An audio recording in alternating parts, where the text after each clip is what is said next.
नमस्कार। आज वैशाख कृष्ण त्रयोदशी शके 1936 सादर करीत आहोत ठाणे वार्ता। ठळक घडामोडी। इस्कॉनचा जप्त केलेला 7,500 क्विंटल तांदूळ परत करण्याचे न्यायालयाचे आदेश। भिवंडी पोलिसांनी एका ठेकेदाराच्या घरातून जप्त केले 45 लाख रुपयांचे दागिने। आणि कापूरबावडी पूल जून अखेर सुरू होण्याची शक्यता। या आणि इतर घडामोडी विस्तृतपणे पण काही क्षणातच। ठाणे वार्ता पहा श्रीस्थानक वाहिनीवर। आता सकाळी 9:15 पासून रात्री 9:15 पर्यंत ठाणे वार्ता, ठाण्यातील पहिलं दृकश्राव्य माध्यम। श्रीस्थानक वाहिनी, ठाण्याची स्वतःची वाहिनी। ठाण्यातील घडामोडी, कार्यक्रम, वादविवाद, अगदी गाणी, नाटक याचा आनंद घर बसल्या पहा श्रीस्थानक वाहिनी। आपल्या ठाण्याचं हक्काचं व्यासपीठ श्रीस्थानक वाहिनी। ठाणे वार्ता आता संकेतस्थळावर देखील ठाणेवार्ता.com वर क्लिक करा आणि ठाण्याच्या घडामोडी जाणून घ्या। ठाण्यातील पहिलं ऑनलाईन माध्यम ठाणेवार्ता.com। नमस्कार मंडळी, दर रविवारी पाहायला विसरू नका। नमस्कार मंडळी, आपल्या प्रश्नांचं थेट उत्तर। ठाणे वार्ता पहा श्रीस्थानक वाहिनीवर। आता सकाळी 9:15 पासून रात्री 9:15 पर्यंत ठाणे वार्ता, ठाण्यातील पहिलं दृकश्राव्य माध्यम। कल्याण ते दिघा असा उन्नत मार्ग बांधला जात असून या मार्गावर एक स्थानकही असणार आहे। यामुळे हार्बर आणि मध्य रेल्वे एकमेकांना जोडली जाईल आणि कल्याण ते वाशी रेल्वे सेवा लवकरच सुरू होऊ शकणार आहे। यामुळे हार्बर आणि मध्य रेल्वे एकमेकांना जोडली जाईल आणि कल्याण ते वाशी रेल्वे सेवा लवकरच सुरू होऊ शकणार आहे। ही माहिती कल्याणचे नवनिर्वाचित खासदार डॉक्टर श्रीकांत शिंदे यांनी दिली। श्रीकांत शिंदे यांनी या मार्गावरील रेल्वे स्थानकांची पाहणी करून या स्थानकांमधील सद्यस्थिती आणि उपलब्ध सोयी सुविधा यांची माहिती घेतली। त्यावेळी कळवा रेल्वे स्थानकाचे व्यवस्थापक S.K. गुप्ता यांनी या नव्याने अस्तित्वात येणाऱ्या नव्या रेल्वे मार्गाची माहिती त्यांना दिली। शिंदे यांनी कळवा रेल्वे स्थानक संपूर्ण फिरून माहिती घेतली। गुप्ता यांनी त्यांना कळवा रेल्वे स्थानकात असलेल्या सोयी सुविधा आणि लवकरच उपलब्ध होणाऱ्या सोयी सुविधांची माहिती दिली। रेल्वे प्रवाशांना पुरवल्या जाणाऱ्या सुविधांमध्ये बरीच कमतरता असल्यामुळे रेल्वे प्रशासनानं प्राधान्यानं या सोयी सुविधा पुरवण्याकडे लक्ष द्यावं अशी सूचना डॉक्टर शिंदे यांनी यावेळी केली।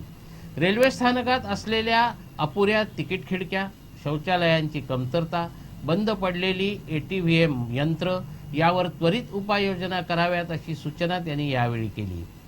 रेल्वे अंतर्गत असलेली गटारं स्वच्छ करावीत जेणेकरून पाणी तुंबण्याचा प्रकार होणार नाही आणि त्याचा त्रास रेल्वे प्रवासी आणि आजूबाजूच्या रहिवाशांना होणार नाही यासाठी कालबद्ध योजना आखून काम करावं असे आदेशही शिंदे यांनी दिले।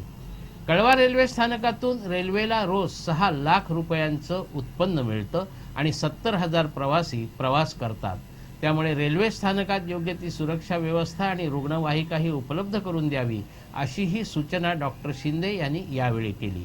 त्यावर कळवा रेल्वे स्थानक व्यवस्थापक गुप्ता यांनी काही गोष्टी आपल्या हातात नसून त्यांनी रेल्वे मंडळाची मंजुरी आवश्यक असल्याचं सांगितलं। कळव्यातील 5व्या आणि 6व्या मार्गाचं काम प्रगतीपथावर असून येत्या काही महिन्यात या मार्गावरून लवकरच रेल्वे सेवा सुरू होईल अशी माहितीही यावेळी देण्यात आली। एकूणच या पाहणी दरम्यान डॉक्टर शिंदे हे कळवा रेल्वे स्थानकात पुरवल्या जाणाऱ्या या सोयी सुविधांबाबत नाराज होते। शून्यातून निर्मिती करून उद्योग क्षेत्रात आपल्या कार्यकर्तृत्वाची पताका फडकवणाऱ्या 12 उद्योजकांना शिवगौरव पुरस्काराने गौरवण्यात आलं। अटलांटा या आंतरराष्ट्रीय कंपनीची स्थापना करणाऱ्या वैशाली सरवणकर, भद्रकाली प्रोडक्शनचे प्रसाद कांबळी, जगप्रसिद्ध दंतचिकित्सक डॉक्टर सुहास लेले, कपड्यांच्या व्यावसायिक निर्मला रासकर, उत्कृष्ट दिग्दर्शक नागराज मंजुळे, नामांकित चित्रकार श्रीनिवास म्हेत्रे, घोडेस्वारी क्षेत्रातील रोहन मोरे, समाजसेविका वंदना नवलकर, जाहिरात क्षेत्रातील सुप्रिया देशपांडे, मोबाईल आणि संगणक क्षेत्रातील मानस गाजरे, सुप्रसिद्ध दिग्दर्शक महेश कोठारे आणि शेतजमीन कसून आपल्या कुटुंबाचा उदरनिर्वाह करणाऱ्या हिराबाई किरकिरे अशा 12 जणांना शिवगौरव पुरस्कार देऊन यावेळी गौरवण्यात आलं। ठाणे जिल्हा न्यायालयाने राज्याच्या शिधावाटप नियंत्रकांनी इस्कॉन या संस्थेकडील 7,633 क्विंटल तांदूळाचा साठा जप्त करण्याचे आदेश रद्दबातल केले आहेत। ठाण्याचे अतिरिक्त सत्र न्यायाधीश एस जे काळे यांनी इस्कॉनने या प्रकरणी केलेलं अपील दाखल करून घेताना राज्याच्या शिधावाटप नियंत्रकांनी दिलेले आदेश हे कायदेशीर आणि न्याय्य नसून रद्द केल्याचं म्हटलं आहे। इस्कॉन ही संस्था ठाणे जिल्हा आणि आजूबाजूच्या परिसरात समाजकार्य करते। इस्कॉन या संस्थेतर्फे शाळेतील मुलांना दुपारचं जेवण दिलं जातं। दुपारचं जेवण ही योजना केंद्र सरकार पुरस्कृत असून दुपारचं जेवण जिल्हा परिषदेच्या शाळेतील मुलांना देण्याबाबत केंद्र सरकार आणि इस्कॉन मध्ये एक करारही झाला आहे। पराती नावाच्या व्यक्तीनं काही कंपन्यांबरोबर संगनमत करून केंद्र सरकारकडून मिळणारा तांदूळ हा दुपारच्या जेवणासाठी वापरला नाही असा आरोप करण्यात आला होता।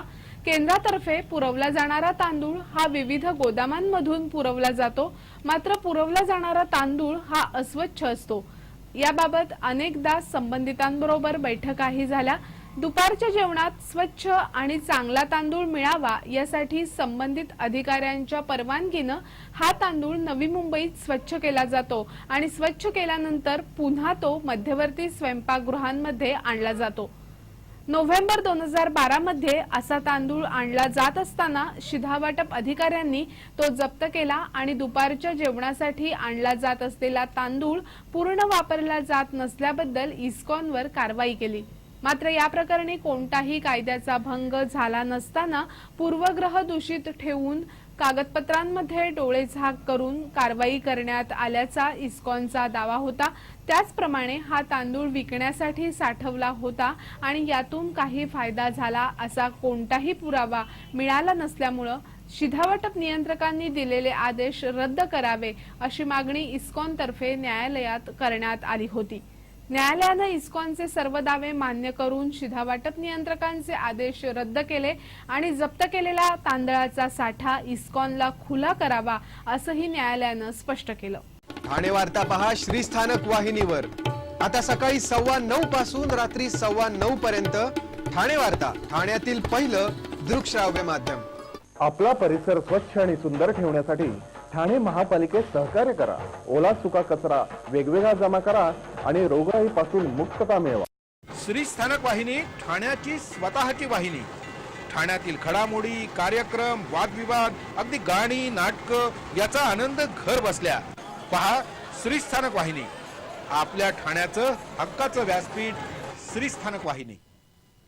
ठाणे वार्ता आता संकेतस्थळावर देखील ठाणेवार्ता.com वर क्लिक करा आणि ठाण्याच्या घडामोडी जाणून घ्या।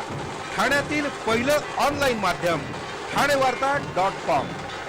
डॉक्टर आणि रुग्णांचं पिढ्यानपिढ्यांचं जिव्हाळ्याचं नातं म्हणजेच डॉक्टर बेडेकर हॉस्पिटल आता अत्याधुनिक सोयी सुविधा आणि तंत्रज्ञान युक्त वंध्यत्व निवारण केंद्रात IVF आणि टेस्ट ट्यूब बेबीची ही सुविधा। डॉक्टर बेडेकर हॉस्पिटल, महर्षी कर्वेपथ, ठाणे। 65 वर्षांची निरंतर सेवा। ठाणे वार्ता पहा श्रीस्थानक वाहिनीवर आता सकाळी 9:15 पासून रात्री 9:15 पर्यंत। ठाणे वार्ता, ठाण्यातील पहिलं दृकश्राव्य माध्यम। दक्षिणेकडील राज्यातून चोरून आणलेले सुमारे 45 लाख रुपयांचे दागिने भिवंडी पोलिसांनी एका ठेकेदाराच्या घरातून जप्त केले आहेत। भिवंडीतील शांतीनगर येथील आफताब मेहमूद अन्सारी यांच्या घरात पलंगाखाली लपवण्यात आलेले हे 1 किलोचे दागिने शांतीनगर पोलिसांनी जप्त केले आहेत। हे दागिने सुरक्षित राहावे म्हणून 2 व्यक्तींनी आफताबला हे दागिने त्याच्या घरात ठेवायला दिले होते। सध्या पोलीस या 2 अज्ञात व्यक्तींचा शोध घेत आहेत। या दोघांनी कर्नाटक अथवा आंध्रमधून हे दागिने चोरल्याचा पोलिसांना संशय आहे। जप्त केलेल्या दागिन्यांमध्ये दक्षिणी पद्धतीचं मंगळसूत्र, चेन, नेकलेस, बांगड्या अशा 80 प्रकारचे विविध दागिने आहेत। भिवंडी पोलिसांनी या दागिन्यांबाबत पोलिसांशी संपर्क साधण्याचं आवाहन केलं आहे। वाडा तालुक्यातील एका वृद्ध दाम्पत्याला त्यांच्या 23 वर्षीय मुलाच्या अपघाती मृत्यू प्रकरणात 14,73,000ची नुकसान भरपाई मोटार अपघात प्राधिकरणाने मंजूर केली आहे। विशेष म्हणजे या दाम्पत्यांनी 1 लाख रुपये नुकसान भरपाई मिळावी म्हणून दावा दाखल करताना योग्य न्याय मिळावा अशी मागणी केली होती। मोटार अपघात प्राधिकरणाचे SY कुलकर्णी यांनी या दाम्पत्याला 14,73,000 रुपयांची नुकसान भरपाई मंजूर केली आहे। बबन आणि संगीता भोईर यांचा मुलगा संजय हा मार्च 2010 मध्ये अंबाडी वाडा रस्त्यावरून दुचाकीवरून जात असताना विरुद्ध दिशेने येणाऱ्या ट्रेलरनं धडक दिल्यामुळे झालेल्या अपघातात संजयचा मृत्यू झाला. भोईर यांचे वकील नाथा जाधव यांनी न्यायालयात ट्रेलर चालकाच्या निष्काळजी आणि वेगाने चालवल्यामुळे हा अपघात झाल्याचं स्पष्ट केलं. प्राधिकरणाने हा अपघात ट्रेलर चालकाच्या निष्काळजीपणाने झाल्याचं मान्य करत ही नुकसान भरपाई मंजूर केली. आई वडील हे मुलावर अवलंबून असल्यामुळे आणि त्याचे पुढील एकूण उत्पन्न पाहता प्राधिकरणाने 14,58,000 रुपये नुकसान भरपाई म्हणून, 10,000 रुपये मालमत्ता नुकसान म्हणून आणि 5,000 रुपये इतर खर्चापोटी अशी एकूण 14,73,000 रुपयांची नुकसान भरपाई मंजूर केली. कापूरबावडी येथील बहुचर्चित आणि बहुप्रतीक्षित पूल जूनच्या अखेरीस खुला होण्याची शक्यता आहे. घोडबंदर रस्त्यावरील वाहतूक कोंडी कमी होण्यासाठी महाराष्ट्र रस्ते विकास महामंडळातर्फे 4 पूल प्रस्तावित करण्यात आले होते. यातील 3 पूल यापूर्वीच वाहतुकीसाठी खुले करण्यात आले, पण कापूरबावडी येथील पूल बराच रखडला होता. कधी आराखडे बदलण्यात आल्यामुळे तर कधी निकृष्ट दर्जाचं साहित्य वापरण्यात आल्यामुळे पुलाचं काम रखडलं होतं. मात्र आता हा पूल जूनच्या अखेरीस खुला होण्याची शक्यता महाराष्ट्र रस्ते विकास महामंडळानं व्यक्त केली आहे. 2009 मध्ये या पुलाचं काम सुरू करण्यात आलं होतं आणि 2011 पर्यंत ते पूर्ण व्हावं अशी अपेक्षा होती, पण 2014 उजाडलं तरी सुद्धा पुलाचं काम पूर्ण न झाल्यामुळे अनेकदा हे काम टीकेचं धनी बनलं होतं. शिवसेनेनं अनेकदा या पुलासाठी आंदोलनही केली. त्यामुळे आताही जून अखेर हा पूल खरोखर वाहतुकीसाठी खुला होईल का याबाबत साशंकता व्यक्त होतीये. वेगवेगळ्या 5 दिशांना जाणारा हा पूल पूर्ण झाल्यास या पट्ट्यातील वाहतुकीला त्याचा मोठा फायदा होणार आहे. घोडबंदर आणि बाळकुमहून विना अडथळा या पुलावर येता येणार असून ज्या वाहन चालकांना मुंबई, नाशिक आणि ठाण्यात जायचं असेल त्यांना विना वाहतूक कोंडी प्रवास करता येणार आहे. या पुलामुळे अनेक वाहतूक सिग्नलही टाळता येणार आहेत. कापूरबावडी माजिवडा परिसरात नेहमीची असलेली वाहतूक कोंडी या पुलामुळे मोठ्या प्रमाणावर दूर होणार आहे. त्याचा अप्रत्यक्षपणे पर्यावरणालाही फायदा होऊ शकतो. यामुळे आता जून अखेरपर्यंत तरी हा पूल वाहतुकीसाठी खुला होणार का याकडे ठाणेकरांचं लक्ष लागून राहिलंय.